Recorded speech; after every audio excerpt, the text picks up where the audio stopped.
Hello, welcome to the IRA Club series on self-directed IRAs. The IRA Club offers several videos on self-directed IRAs and how you can use them.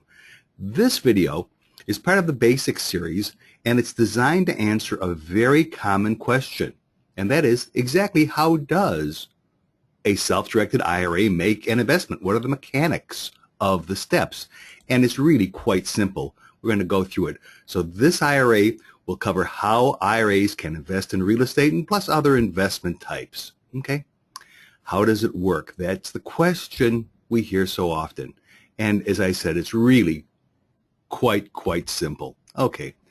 Let's start with your IRA buying a house. This is probably the most complex of all the transactions. We'll do it first, and you'll see how simple and straightforward it is for an IRA to make an investment.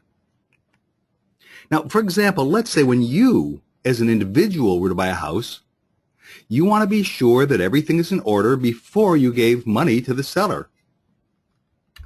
Well, it's the same thing when your IRA buys a house. Okay? You want to be sure everything is in order before money is transferred to the seller. Now, here's an example. If you, as an individual, are buying a house, you want to review the documents before the transaction. The first document you probably want to review is the purchase agreement, isn't it? Right? Now, the purchase agreement is going to identify the property. We're buying the house at this address. It's going to identify the name of the seller, the name of the buyer, and it's going to identify the agreed upon price. So, if you are buying the house, the purchase agreement will say exactly what we talked about. Identify the property, identify the seller, identify the buyer, and that's in this case your name because you're the buyer, and the agreed upon price. However, if your IRA is the buyer of the house, the purchase agreement will just read slightly differently. Still identifies the property, still identifies the seller, still identifies the buyer, but instead of your name, it's the name of your IRA and the agreed upon price. So the difference is identifying who is buying this. Are you buying it, or is your IRA buying the house? Now, if you were going to borrow money when you bought the house, which is very common, you probably want to take a look at the loan commitment. The loan commitment does what? It identifies the property, it identifies the lender, it identifies the borrower, and the terms of the loan. So when you are buying the house, the loan commitment is going to look like this. Identify the property, identify the lender, identify the borrower, that's you, and identify the terms of the loan. However, when your IRA is buying the house, borrowing the money to purchase the house, it's going to identify the property, identify the lender, identify the borrower. In this case, it is your IRA that's borrowing the money, not you. Your IRA is borrowing the money, and the terms of the loan. Same thing is true for all the other documents. The title insurance policy, a real estate management agreement that you might be entering into, whatever the document is, if you're the buyer, it's got your name. If your IRA is the buyer, it's got the name of your IRA. Okay. Now, once everything is in order, there's going to be a closing. And so now we have to find out what's going to happen after the closing. Okay? Well, if you're buying the property after the real estate closing is complete, you'll want to receive and hold, the original deed for the property, the original title policy, liability insurance policy, the final loan document. When your IRA is buying the property, after the closing is complete, the IRA will want to hold. And when we say the IRA will hold, you say, well, who's that? The IRA is going to be the IRA custodian. So if you use the IRA Club, it would be us. We'd hold that money. They'll probably hold those documents. So we would hold, on behalf of your IRA, the original deed, the original title policy, liability insurance policies, if there is any, and any other final loan documents. Okay, so it's pretty straightforward. It's just identifying who is the buyer in the transaction. And after the closing, of course, the new owner in the transaction.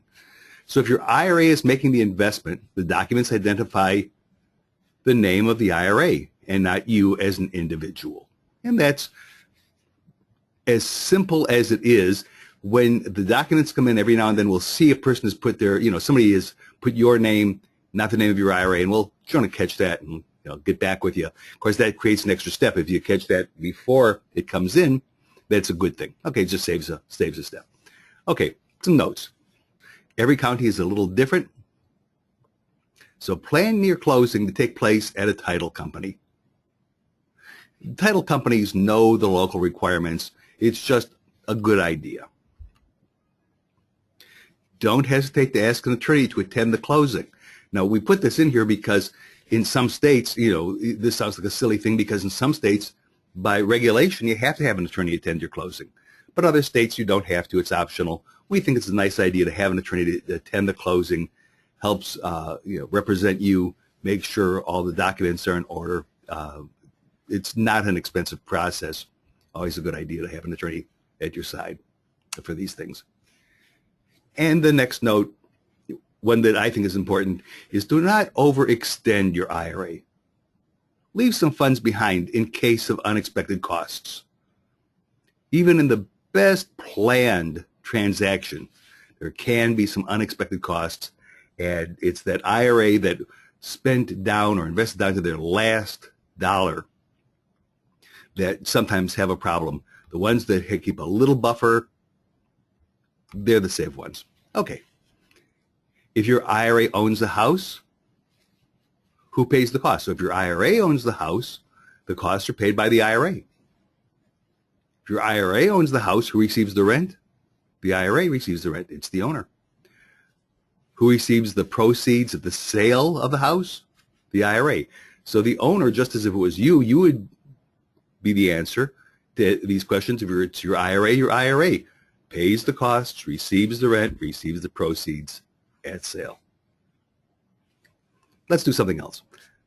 What if your IRA wants to make a loan? In this case, we'll make a hard money loan. Lots of that activity goes on. There will be a loan document. Quite often it's a promissory note. Sometimes it's a mortgage. And this will list what? It's going to list who's the lender, who's the borrower, the amount of the loan, the repayment terms. That'll include the interest, frequency of payment, where payments should be made, and remedies in case of default. This is generally the collateral. And again, we always suggest, and again, lots of people I know do download notes and forms from the internet, and that's just fine if that's what you wish to do. We always suggest have your local attorney who is familiar with your local regulations draw this up for you. Again, it's not expensive, and it just is a nice idea.